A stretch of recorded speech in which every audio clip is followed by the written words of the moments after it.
total of 15 that was in the fund. I also ran the institutional asset consulting practice for Towers Perrin. Now Towers Perrin Watson Wyatt. I'm not sure what name you're using. It's a big merger.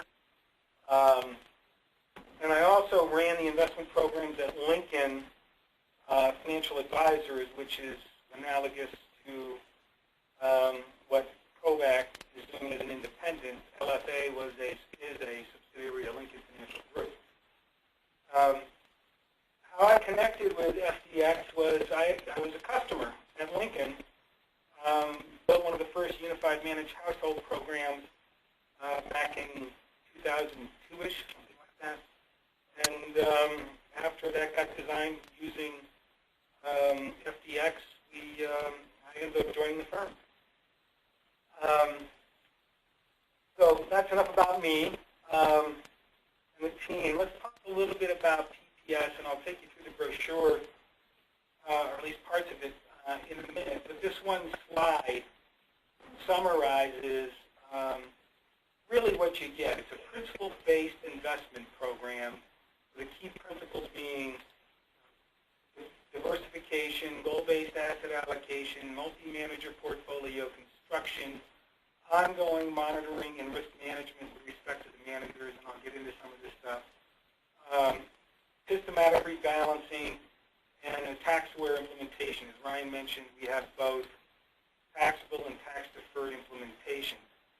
We also provide marketing, collateral, and research support. I'll get into that. And finally, operational simplicity. I know from working with advisors at Lincoln, doesn't matter how good your investment program is, if it's not easy to do business because your time is at a premium, and we recognize that and want to provide good service in that regard. A key point here is, and I'll reinforce this message as we go, is we're bringing to you an investment program that's principle-based, and then investment selections will change depending on the size, sophistication, tax type of your client. So we have programs currently designed at $50,000, which is the one being used, although we've got a handful that are $30,000, which has less fund choices in it, obviously. And we're also adding a larger minimum program where we can move into some of the extended asset classes, such as REITs, emerging markets, international small cap, and the like. So you can take these principles in the marketing collateral, and depending on the nature of your client, fit them to the right size and tax situation. Let's take a look at the brochure. So we update this brochure and the fact sheets for Kovac each quarter. And this brochure is intended to be something you can go through with your client or leave behind with your client to help them get comfortable with what you're proposing. It talks about the key principles, lists them here. We've already mentioned them once before. And kind of reinforces why a principle-based program is important. I don't know how much you guys spend reading the research rags, but we all know about Markowitz and Bill Sharp and their Nobel Prizes. A couple other guys recently won Nobel Prizes, one in particular, Daniel Kahneman, for his work on behavior and how it affects economic decisions. And this one slide kind of sums it up, is people tend to, one of the behavioral biases tend to chase performance, and this slide is reinforcing that fact. The first chart shows after a fund's done really well, having their best quarters, money piles in, and after the worst quarter, nobody piles in. The little number there is usually systematic investment programs or investment programs like 401ks. And you see in the bottom what happens by chasing performance. If you look between 1989 and 2008, which includes a good portion of the bear market, the average stock investor earned a whopping 1.9%, where the S&P for that 20-year period earned 8.4%. Hey, Ron, could you zoom in on that page?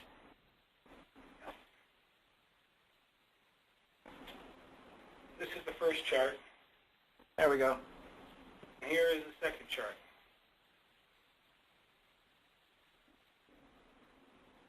So a disciplined program helps people avoid making investment mistakes, which is half the battle, or maybe 80% of the battle, in terms of achieving goals and earning a good long-term performance. So, and we show how asset classes rotate. It's another script. I'm sure you've seen these. One of the things we've added over here is how they rank over 10 years. Interesting, you'll notice TIPS, which is something that I've been an advocate of for quite some time, for the best performing asset for the 10 years ending December 2008. Interesting. Some discussion on how asset allocation affects wealth over the long haul in terms of growth of $1,000 and in terms of worst one-year return experience. And I want to spend a little more time here. We think this is a differentiator.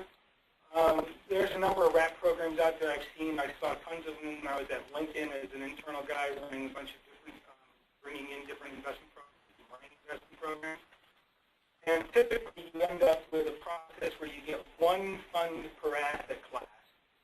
And when fund performs badly, there's a lot of pressure to sell it, and often it gets sold at precisely the wrong time.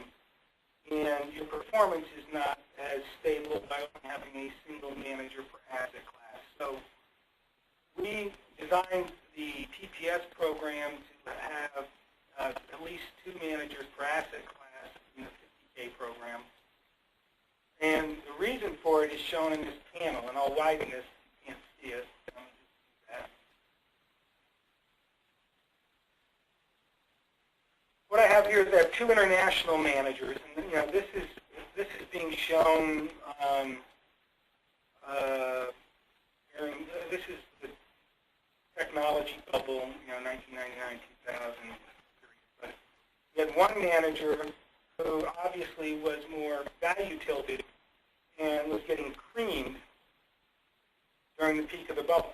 And I know I was an institutional consultant at the time, and I saw people fire this manager over and over again, particularly when it was its single manager in international. But when combined with another manager that was skilled, you have to first identify skills and use the multi-manager structure to capture it. Combined with another skilled manager, manager A's underperformance was offset by manager B's outperformance, and you see the combination, the client experience, was much more stable. And when manager B underperformed, manager A was doing well. And so what we're looking for, and this is within an asset class, so what we're looking for when we build these things is skilled managers who have risk characteristics that tend to offset, and then we adjust those weights as need be over time, so we maintain the integrity of the structure.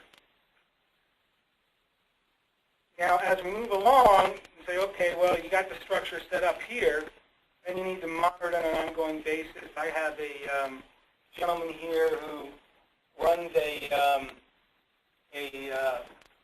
report for me every day that shows how the managers are performing opposite our expectations in terms of the degree of tracking risk they take.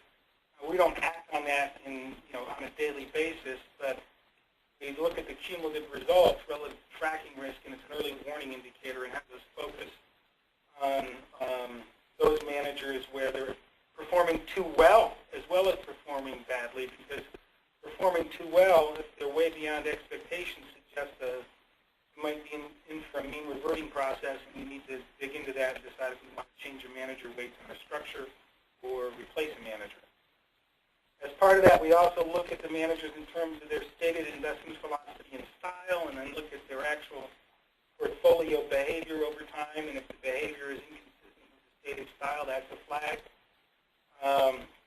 And we periodically go back to each manager or fund company that we have in the program, collect information about any changes in ownership, because that can tend to affect how portfolios get run, where the professional staff is